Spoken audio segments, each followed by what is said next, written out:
get back to Italian wine soon, but I just relocated to Texas and I thought, why not do a segment on Texas wine? I'm sure some of you are confused that Texas even makes wine. Fun fact is, they're actually one of the oldest wine producers in the U.S., older than Virginia, California, Washington, and Oregon. But their trials and tribulations have been many. First, they were planted in the 1600s by Spanish missionaries. However, their vines have been plagued by every type of pestilence and climatic condition known to man. They didn't really take their stride until the 70s, around the same time as the quality wine boom for the rest of the U.S. And for as big of a state as it is, the wine growing region's actually very tiny. It's from the kind of Texas-Arizona border down in a little strip all the way down to just west of Austin. For a while they were doing trials in the Rio Grande Valley, which is where I currently am at. Unfortunately, it didn't work out, although Lord knows I would have loved to live in wine country. There are, however, 8 AVAs in Texas. If you read the article attached to this, I go into grave detail about it. But why not let's just try the stuff? You and I are going to explore Texas wine together for the first time. I have 2 white varietals, Chenin Blanc and Chardonnay, both from the Llano Vineyard. These wine growers started in the 70s and are actually the largest Texas wine producer currently. We're going to start with Chenin Blanc, which happens to be one of my favorite white varietals. Interestingly enough, however, there is no vintage on this bottle. Let's see if we can deduce how old it is. I'm first holding it over my white background to assess the color. This is a super clear wine. There's just a tiny tinge of light straw in the center to a super watery rim. There's no gas or sediment. No real signs of aging, and I know for a fact, based on my earlier research, it was 100% stainless steel fermented. It definitely smells healthy.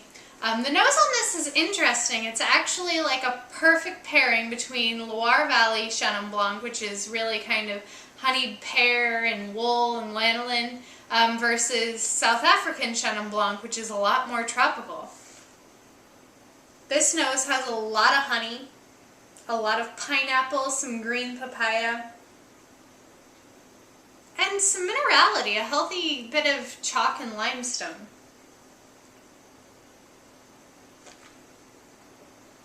And it is not without residual sugar. I wouldn't necessarily say this is an off-dry wine, but it's tripping the line fantastic. According to the bottle, it's 12% in alcohol. And it definitely has a healthy dollop of residual sugar. So this, if you have sweet wine lovers and dry wine lovers all coming to the same event, might be a good happy medium wine. I would say that the acidity and the sugar could be a little more balanced, but for a $7 wine, cheers to Texas. This is pretty delicious. I think I know what's going with my next Penang curry. Next, we're moving to one of my favorite white varietals of all time. If any of you just read my Chardonnay, not just Cougar Juice article, you know my love for this grape. This is 100% Chardonnay. It's stainless steel fermented with no malolactic fermentation, which is kind of ballsy. It means that the grape either has to super shine or super fail. There's no room for error. This is a 2007, that's all I could find down here.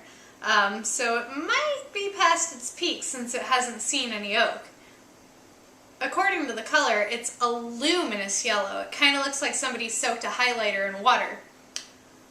With a kind of watery rim. The nose is interesting. It's got a salinity and a chalkiness that kind of reminds me of Chablis. Some Meyer lemon and bruised golden apple notes. But it's also got petrol, and I'm not sure how I feel about petrol in a Chardonnay. Kind of like a plasticky shower curtain note.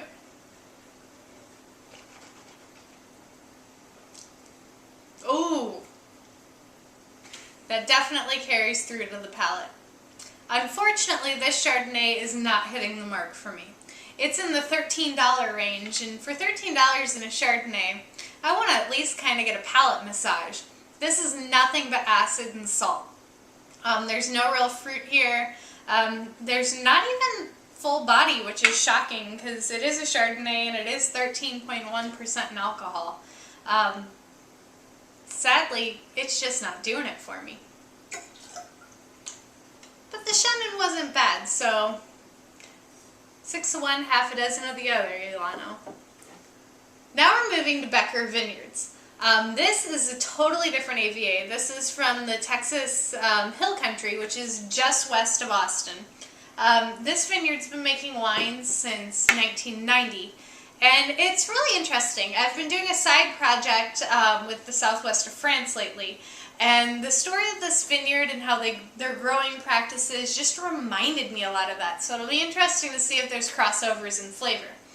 This is also called a claret, and I'm always drawn to when U.S. winemakers like to use European terms. Either it's going to be stunning and a perfect homage to what a European claret would be, which is England's word for a Bordeaux, or it's going to fail miserably, kind of like a California Chablis. But we'll see. Fun fact about this vineyard, they have lavender fields and peach orchards all around the wine. So we'll see if that kind of carries through into the flavor. Already I'm showing some development in the color. This is a 2010, but this wine's a little hazy. It looks like it's been aged a bit. It's a garnet rim, or a garnet core to a salmon rim. Fair amount of viscosity. Yeehaw, if I can say that. This nose is delightful. This reminds me so very much of a lot of Southwest French wines, and actually a lot of Bordeaux blends from Paso Robles. It's kind of a healthy balance. There's some like rustic smokiness, bursting blueberries, violets. I can totally smell the lavender fields. Oh, this is just a really nice complex wine on the nose. Let's see how it holds up on the palate.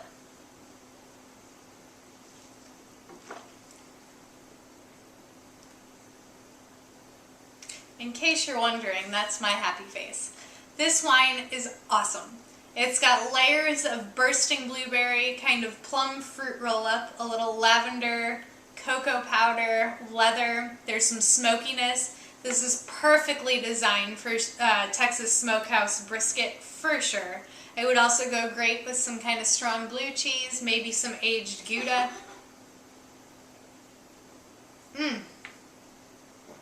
I will state, I'm going to have to go stay at Becker Vineyards. They also happen to be on the Texas Wine Trail, which is a huge, apparently, agro-tourism vineyard conglomerate in the middle of Texas. If I ever go, I'll definitely post a show about that.